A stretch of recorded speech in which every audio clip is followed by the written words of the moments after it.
Once upon a time there were 4 little rabbits, and their names were Flopsy, Mopsy, Cottontail, and Peter.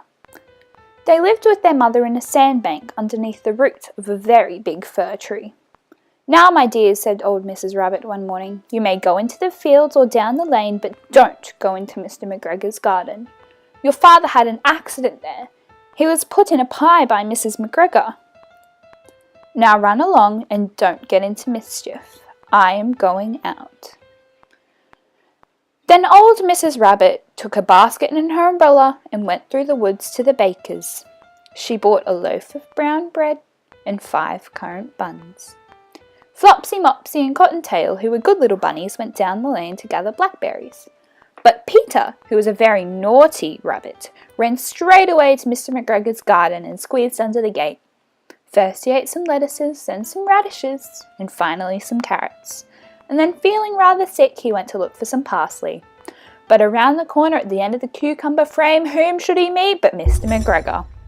Mr. McGregor was raking up some leaves, and when he saw Peter, he jumped and started running after him.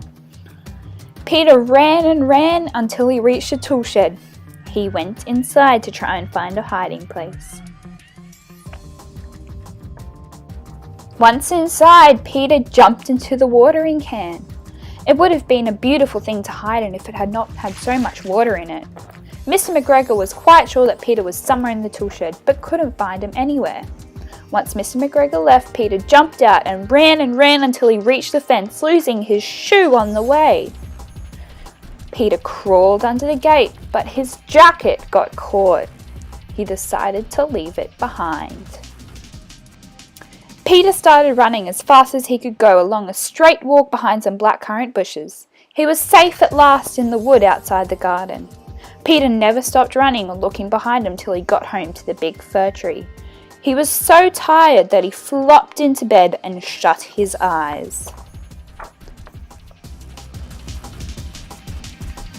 I'm sorry to say that Peter was not very well during the evening. But Flopsy, Mopsy and Cottontail had bread and milk and blackberries for supper.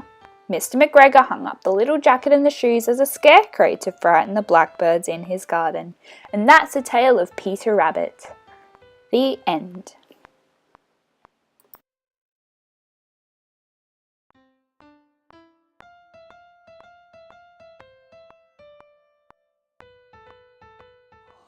Little Peter Rabbit had a fly on his nose. Little Peter Rabbit had a fly on his nose. Little Peter Rabbit had a fly on